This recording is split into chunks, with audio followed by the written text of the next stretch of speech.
Similar to Christianism, that says that God has three persons in one. So in the Indian scriptures, they say that Brahma, or the Supreme, has three aspects, and they are Sat-Chit-Ananda. Now this is a very practical way to understand the divine. And here I'm going to share with you what each one of these aspects of the divine mean, so that you can contact those aspects in your human experience, not in meditation, but in your human experience, not in a transpersonal state, but here in the human state. So, Sat means self. Another word that is even better as a pointer, because these are all pointers, right? Even better than a pointer, as a pointer, is life. Sat is life itself, independent of the characteristics of the mind-body system, which means that life is common to all sentient beings. The self is that life. That symbol that you see behind me, the tree of life, is an excellent symbol for Sat. Another pointer to Sat is beingness, also being, amness, not I am. If you say I am, you are polluting the pointer. It's just am without an I. So you can say I am, the I am, but without an I. You can also say amness. These pointers are pointing to the very simple fact, concrete fact, that life is in the body. Nothing complicated. When the body dies, it dies because the life gets out of the body. Life is in all sentient beings, undifferentiated life. If one of the vessels breaks down, life abandons that vessel. So we say, this body is alive, this other body is dead. What is the difference? Alive, dead. Alive means life, the self, is there. And it makes a big difference, right? So that's Sat. Then you have Chit, C-H-I-T. Chit means consciousness. Consciousness, or you could also point to the same with the word perception. What it means practically is very, very simple again. It is the fact that inherent to life, when there is life in an organism, there is awareness of the environment. There is perception of the environment. So awareness is also a good pointer for consciousness.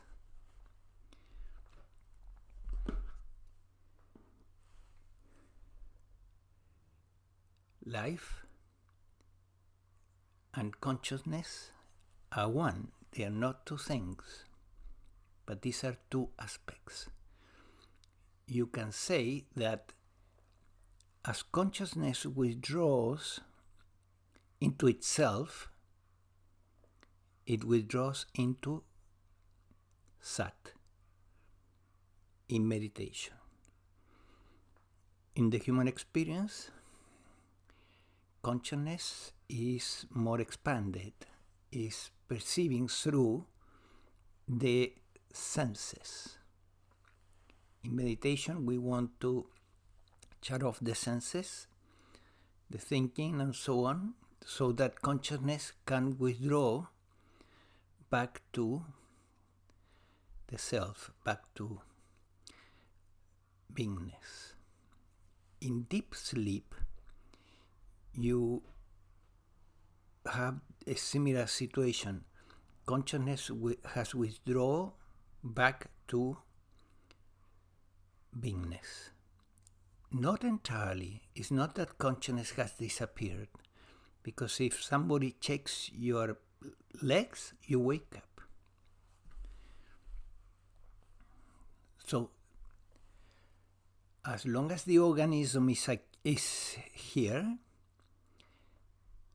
as long as it is in this plane of existence, at the very least, Sat and Chit, both, life and consciousness, are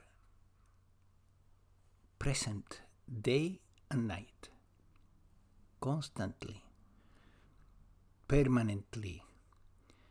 What Buddhism says about permanence versus impermanence, it says that if it's permanent, it's real. If it's impermanent, it's not real. It's unreal, it's illusory. So what is impermanent in the mind-body system? Everything. Thoughts, feelings, sensations, everything. Beliefs, desires, motivations, everything. The cells, everything. There's only two things that are permanent in the mind-body system: Sat and Chit, beingness and consciousness. Then, the scriptures of India say that Brahma is Sat-Chit-Ananda. What this means is, again, very simple.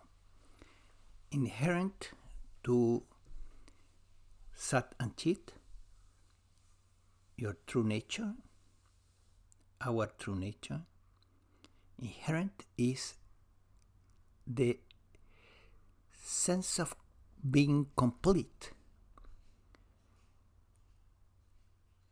The feeling of bliss has been called to, or peace. Different names pointing to Ananda. That feeling of completion, fullness,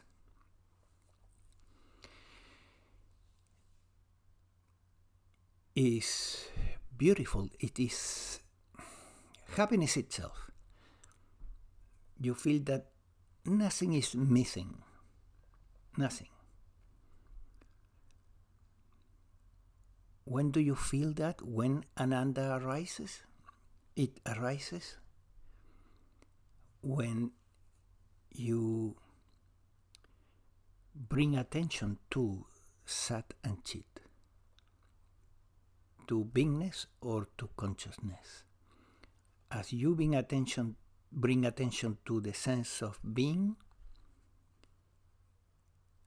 Ananda begins to happen by itself. You don't have to force it. Don't chase it. It just happens naturally as you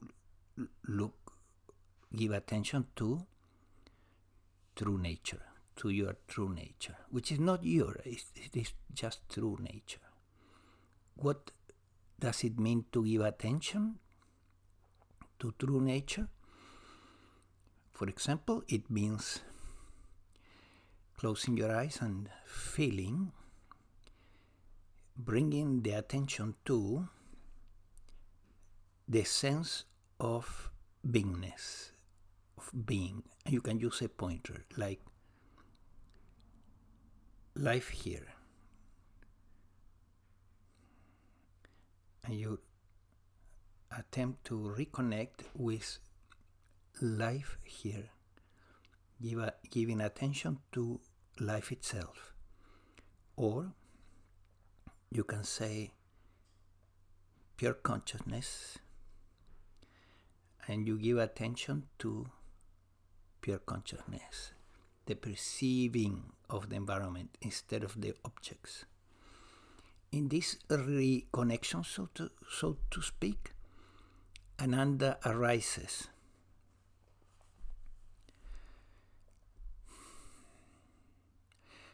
When you look into what Sat-Chit-Ananda is, in the scriptures, usually the explanation is very flourished and cosmic and universal, completely disconnected from the nitty-gritty of the human experience.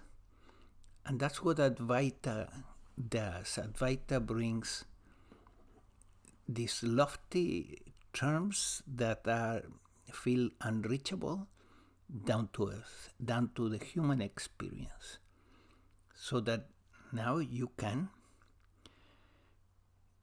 realize them in your own experience. Realize that Sat-Chit-Ananda is you, true nature. The I is just a thought. I am so and so, and it's a thought, it's an idea. The name of the character, all that, these are ideas and feelings connected to those ideas, but it's not your true nature, right? And that is what? That is awakening. Awakening is this most important insight that you are not the character, you are not this I thought, that you are pure consciousness, that you are beingness and Ananda. So, is it worth pursuing awakening? Of course, because after awakening, Sat-Chit-Ananda becomes much more available, quotes to you, in reality, to the experience here. And if you are interested in awakening,